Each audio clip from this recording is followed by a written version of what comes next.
Hi viewer, நான் உங்கள் doctor Kumar பேசுகிறேன்.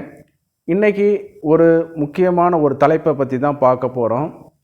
பொதுவாக சிலருக்கு ஆண்குறி கோணலாக இருக்கும், சிலருக்கு ஒரு பக்கம் சாய்ந்து வளைவாக இருக்கும். இதற்கு ரெண்டுக்கும் வித்தியாசம் இருக்குது. கோணலாக இருக்கிறதுக்குங்கிறது வேறு, வளைவாக இருக்கிறதுங்கிறதுக்கும் வேறு. சரிங்களா?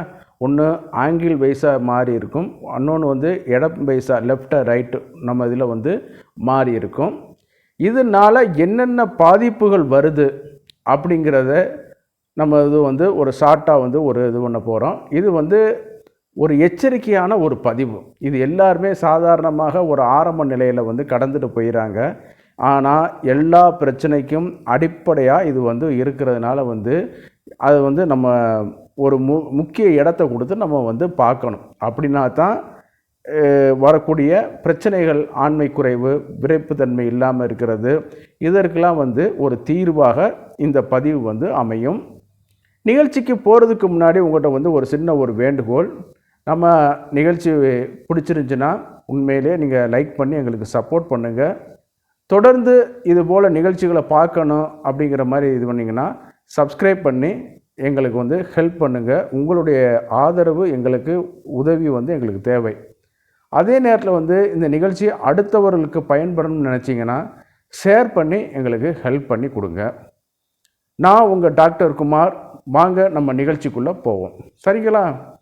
பொதுவாக பார்த்தீங்கன்னு கேட்டிங்கன்னா நம்மளுடைய இறுக்கமாக அணியக்கூடிய ஆடை, உள்ளாடைகள், இதனால் என்னன்னு கேட்டிங்கன்னா இந்த ஆண்குறி வளர்ச்சி அடையும் பொழுது அது அந்த ஒரு ஸ்ட்ரக்சரல் பெண்டு பண்ணி வைக்கிறனால என்னன்னு கேட்டிங்கன்னா இறுக்கி இந்த மாதிரியான இதுகளை போடுறது, காம உணர்வு வரும் பொழுது இறுக்கமான உள்ளாடைகளை போட்டுக்கிட்டு அந்த ஆண்குறியை ஒரு அடக்கி வைக்கக்கூடிய ஒரு தன்மைகளை நம்ம செய்கிறதுனால சின்ன வயசில் நம்ம தெரியாமல் பண்ணியிருப்போம். அதே நேரத்தில் கடுமையான மாஸ்டர் பேஷன் பழக்கம், சுய இன்ப பழக்கம், ரப்சரான ஒரு சில பொருள்களை பண்ணுறதுனாலையும், இன்டர் கோர்ஸ் பண்ணுறதுனாலையும், அதே நேரத்தில் ஆண்குறியில் காயங்கள் உண்டாக்கக்கூடிய சில வகை நம்ம கடின உடல் உறவு, ரப்சர், இதனால் கூட இந்த பிரச்சனைகள் தோன்றுவதற்கு வாய்ப்புகள் அதிகம். பொதுவாக ஆண்குறி பார்த்திங்கன்னா நன்றாக நிமிர்ந்து நிற்கக்கூடியும். அதாவது நம்ம தொப்புள் பகுதி இருக்கு இல்லையா, அதை ஒட்டி அது எரெக்ஷன் ஆகி நிற்கணும். அப்போ தான் இந்த கரெக்டான ஒரு பொசிஷன். சின்ன வயசில் அது எல்லாருக்கும் இருந்திருக்கும், நீங்கள் கவனிச்சிருப்பீங்க. ஆனால் போக போக அது மாறி 90 டிகிரிக்கு வந்திருக்கும்.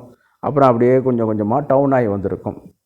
இதற்கு முக்கியமான ஒரு காரணம், இந்த மாதிரி எரெக்ஷனை பிடிச்சி வைக்கிறதுக்கு முக்கியமான ஒரு காரணம் சஸ்பென்சரி லிகமெண்ட்னு ஒரு சவ்வு போன்ற ஒரு திடப்பகுதி. பார்த்திங்கன்னா நம்ம எலும்பு கடித்து சாப்பிடும்போது ஒரு சவ்வு போன்ற ஒரு கார்டிலேஜ் மாதிரி ஒரு பகுதியை சொல்லும் பார்த்திங்களா, அதே மாதிரி கொஞ்சம் நீங்கள் புரிஞ்சுக்கிறதுங்கிறதுக்காக தான் நான் சொல்கிறேன். இதுக்கு வித்தியாசம் இருக்குது. அந்த மாதிரி ஒரு சவ்வு, கடின சவ்வு போன்ற ஒரு பகுதி தான் அதை இழுத்து பிடிச்சி வச்சுருக்கு.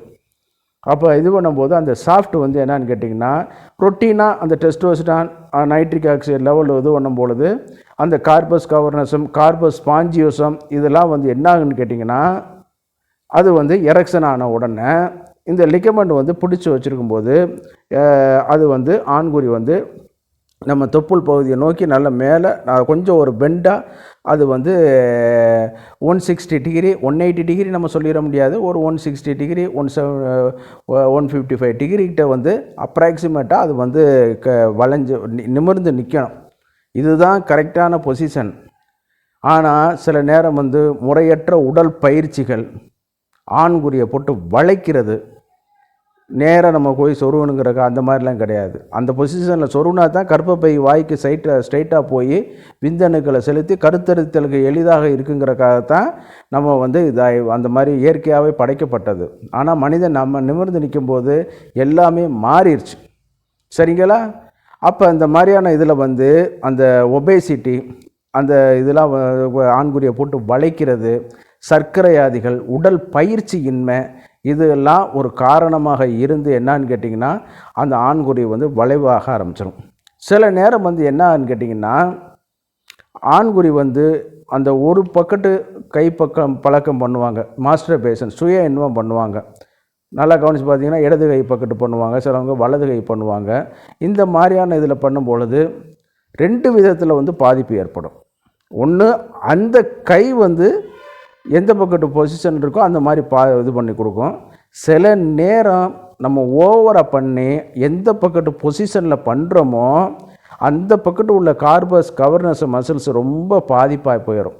அதனால் வந்து என்னான்னு கேட்டிங்கன்னா அதனுடைய பாதிப்பு, அதனால் வந்து எரெக்ஷனை மெயின்டைன் பண்ண முடியாமல் இன்னொரு சைடு உள்ள மசில்ஸ் வந்து இழுக்க ஆரம்பித்தோன்னே அந்த பக்கத்து வந்து இதாகிட்ருக்கும்.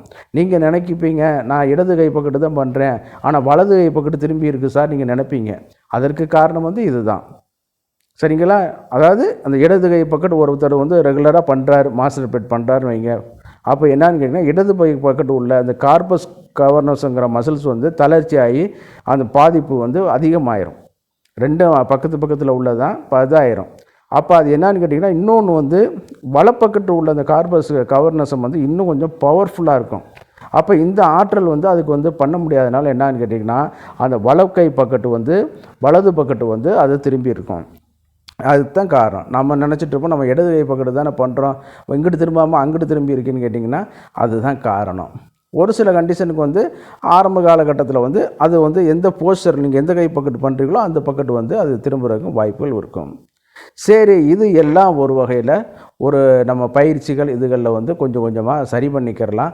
இதனால தான் சுய இன்பம் வந்து பண்ணக்கூடாதுங்கிறது சொல்கிறது. அதிகமாக பண்ணிட்டோம்னு கேட்டிங்கன்னா பாதிப்புகளை கொண்டு போய் விட்டுரும். அடுத்து வந்து பார்த்திங்கன்னா இப்போ தான் முக்கியமான ஒரு இது வந்து ஒரு டிசீஸ் வந்து ஒரு ப்ரொடியூஸ் ஆகும். டிஸார்டர்னு சொல்ல முடியாது, அது வந்து ஒரு வகையான டிசீஸ் தான். இந்த மாதிரியான இதில் ஆண்குறியில் வந்து மாஸ்டர்பேட் பண்ணும் பொழுது சில நேரம் வந்து ரஃப்பான ஒரு பொருள்கள், இயற்கைக்கு மாறான உடல் உறவுகள் அல்லது ஆண்குறியை போட்டு அடிக்கிறது, ரப்சர் பண்ணுறது, இந்த மாதிரியான கண்டிஷனில் என்ன ஆகுன்னு கேட்டிங்கன்னா ஃபைப்ரஸ் டிஷ்யூஸ் வந்து டீப்பாக இன்டர்னல் லேயரில் வந்து ஃபார்ம் ஆயிரும். ஆண்குறியோட உள்பகுதியில் வந்து ஃபார்ம் ஆயிரும். சிம்பிளாக சொல்ல நம்ம கர்ப்பப்பையில் வந்து ஃபைப்ராய்ட் டிஷ்யூஸ் ஃபார்ம் ஆயிருக்குன்னு சொல்லுவாங்க பார்த்தீங்களா, அதுக்கு வேறு. பட் அதே மாதிரி நீங்கள் நினச்சிக்கிறங்க. ஆமாம், அதே மாதிரி ஆண்குறி தசைக்கு உள்ளேக்கையும் இந்த ஃபைப்ராய்டு டிஷ்யூஸ் வந்து உள்ளேக்கு வந்து ஃபார்ம் ஆயிரும். அது வந்து என்னான்னு கேட்டிங்கன்னா எந்தெந்த இடத்துல அது வந்து இருக்குதோ அது வந்து அடுத்த பக்கத்து உள்ள தசைகளை வந்து இறுக்கி பிடிக்க ஆரம்பிச்சிடும். இறுக்கி பிடிக்கும்போது என்னான்னு கேட்டிங்கன்னா ரொம்ப வலி எடுக்க ஆரம்பிச்சிடும். மேலே வந்து ஸ்கேர் டிஷ்யூஸ் வந்து ஃபார்ம் ஆக ஆரம்பிச்சிடும். அதே நேரத்தில் சில நேரம் காயம் ஏற்பட்டிருக்கும். காயத்தை நீங்கள் முழுமையாக குணமாகலைனாலும் இது வந்து வந்துடும். அப்போ அந்த இதில் வந்து அந்த ஆண்குறி டேமேஜ் ஆகும் பொழுது இந்த ஃபைப்ரஸ் டிஷ்யூஸ் டீப்பாக இன்டர்னல் லேயரில் போய் ஃபார்ம் ஆன உடனே அது வளர்ச்சி அடைஞ்சு என்னான்னு கேட்டிங்கன்னா அடுத்த டிஷ்யூஸை வந்து அதை வந்து பாதிக்கப்பட்டுட்டு முறையான ஒரு எழுச்சி இல்லாமல் இதாகிட்டே இருக்கும். ஆண்குறி வந்து சின்ன லெவலில் சுருங்கி கொண்டு போயிட்டே இருக்கும்.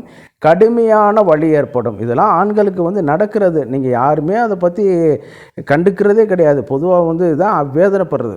ஆண்களை பற்றி சிந்திக்கிறதுக்கு நேரமும் கிடையாது. காலையில் எழுந்திரிச்சோன்னே படிப்புக்காக ஓடுறேன், அப்புறம் டியூஷனுக்காக ஓடுறேன், அடுத்து இந்த நீட்டு பீட்டு ஏதோ ஒரு ஜேஇ என்னென்னமோ இருக்குது, வாயில் நுழையாததெல்லாம் இருக்குது, அதுக்கு போய் படிக்க போகிறேன். அப்புறம் காலேஜ் போகிறேன், வேலைக்கு போகிறேன். ஆமாம், வேலைக்கு போயிட்டு என்ன பண்ணுறான், கல்யாணம் பண்ணி குடும்பத்தை பண்ணி அதுகளுக்கு இது பண்ணுறான். அவனை பற்றி சிந்திக்கிறதுக்கு ஒரு நேரம் கூட கிடையாது. இந்த மாதிரிலாம் பிரச்சனைகள் வந்து அவனும் ஆட்பட்டிருப்பான். பட் என்ன ஆகும், சரி அப்படிங்கிறது நம்மளுக்கு வந்து வயசாகிடுச்சு அவ்வளோதான் அப்படிங்கிற மாதிரி இருக்கும். அந்த காலத்தில் நம்ம தமிழர்கள் வந்து 80-90 வயசு வரைக்கும் குழந்தை பிறந்து நல்லா இருந்திருக்காங்க, ஆரோக்கியமாக இருந்திருக்காங்க. ஆனால் இன்றைக்கி உள்ளது கட்டத்தில் அது வந்து மாறி போச்சு. சரி வாங்க நம்ம சாப்டருக்குள்ளே வரும். இந்த டிசீஸுக்கு பேர் பைரோனி அப்படிங்கிற டிசீஸ் அப்படிங்கிறது சொல்கிறாங்க. இதுக்கு வந்து பார்த்திங்கன்னா இந்த மாதிரி இருக்குன்னு கேட்டிங்கன்னா ஸ்கேன் எடுத்து பார்க்கணும். பார்த்துட்டு உரிய மருத்துவருடைய அறுவை சிகிச்சை மருத்துவர் முன்னிலையில் வந்து அதை வந்து அறுவை சிகிச்சை பண்ணி அந்த ஃபைப்ரஸ் டிஷ்யூஸை வந்து எடுத்துருக்கணும். இன்றைக்கி ஃபைப்ரஸ் டிஷ்யூஸை கரைக்கிறதுக்கு நிறைய மருந்துகள் வந்து இருக்குது. லாட் ஆஃப் மருந்துகள் வந்து இருக்குது. அதை நீங்கள் வந்து பயன்படுத்திக்கலாம். அது மாதிரி இந்த சும்மா ஃபேக்காக சிலவங்க நியூஸில் இந்த மாதிரி இதெல்லாம் இப்போ வீடியோவில் போடுறாங்க. அது சாப்பிடுங்க, இதை சாப்பிடுங்க, கண்ட கர்மாந்திரத்தையும் இது பண்ணாமல் அரசு பதிவு பெற்ற மருத்துவர்களை அணுகி முறையாக அந்த பைரோனி டிசீஸ் இருக்குதா, ஸ்கேர் இருக்குதா, இந்த மாதிரி என்னது இருக்குது, வலி இருக்குது சார், இதெல்லாம் சொல்லுங்கள். அப்போ ஆண்குறியை வந்து இழுத்து விட முடியல, அப்படியே சின்ன சுருங்கிக்கிட்டே வருது, வலி கடுமையாக எடுக்குது சார், ஒரு பக்கெட் அப்படியே வளைச்சி அப்படியே பிடிக்குது சார், அப்படிங்கிற மாதிரி யானை துதிக்கையில் பிடிச்சி இழுக்குது பார்த்தீங்களா, அந்த மாதிரி பிடிச்சி சுருங்கிக்கிட்டே போகுது சார், எரெக்ஷன் ஆன பிறகு இன்னும் வேதனை இருக்குது சாருங்கிறத ஒரு மருத்துவர்கிட்ட சொல்லுங்கள். அறுவை சிகிச்சை மருத்துவர்கிட்ட சொல்லுங்கள். அவர்கள் தே வில் கைட் யூ, உங்களை வந்து வழி நடத்துவார்கள். அதை நீங்கள் பயந்துக்கிட்டே இருக்க வேண்டியதில்லை.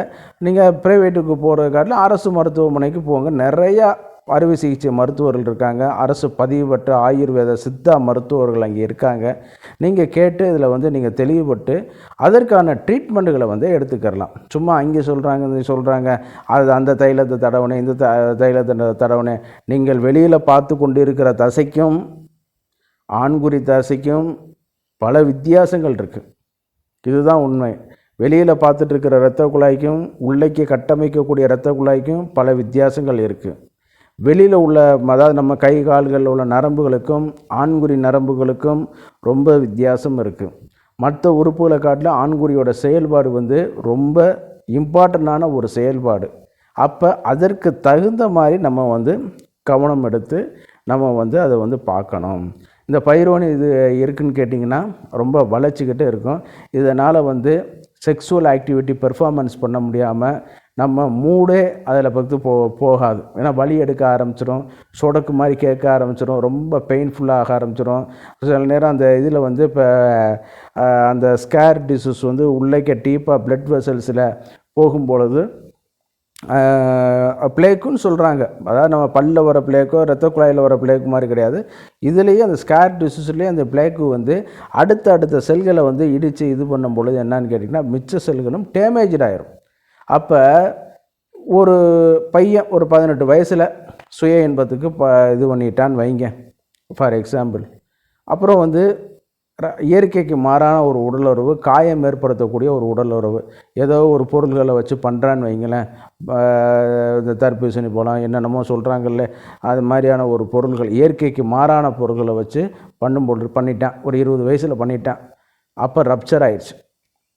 அவனை அறியாமலே இதாகிடுச்சு. அவனை கண்டுக்கிறல. அப்புறம் ஒரு 2 நாள் 3 நாள் சென்ற பிறகு விட்டுட்டான். அப்புறம் பார்த்திங்கன்னா அந்த ஸ்கேர் டிசீஸ் வந்து கொஞ்சம் கொஞ்சமாக ஃபார்ம் ஆகி அது வந்து அதிலேருந்து உள்ளே வந்து இன்டர்னலாக வந்து டீப்பு ஃபைப்ரஸ் வந்து ஃபார்ம் ஆக ஆரம்பித்தோம். அப்போ என்னன்னு கேட்டிங்கன்னா ஒரு 20-25 வயசுலாம் ரொம்ப டேமேஜ் ஆகி அவனுக்கு ஆண்குறி எழுச்சி இல்லாமலே வலியோடு அது இருக்கிற மாதிரி ஆயிரும். அதனால் இந்த பைரோனி டிசீஸ் வந்துச்சுன்னா ரொம்ப கவனமாக இருக்கணும். நீங்கள் நினைக்கிறீங்க ஆண்குறி வளைவலாக இருக்குது, கோணலாக இருக்குங்கிறது வேறு.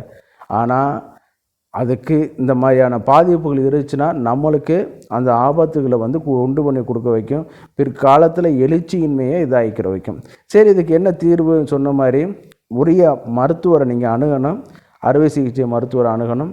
இல்லைன்னா போஸ்ட் கிராஜுவேட் மெடிசன் முடித்தவங்களை அணுகி அந்த ஃபைப்ரஸுக்கு என்ன இருக்குது, ஃபைப்ராய்டுக்கு என்ன இருக்குங்கிறத ட்ரீட்மெண்ட்டில் நீங்கள் பார்த்துக்கிட்டிங்கன்னா ஒரு இது வந்து உங்களுக்கு தெரியும். இது வந்து ஒரு அவேர்னஸ் வீடியோ. எல்லாருக்கும் இது இருக்குன்னு சொல்லிட முடியாது.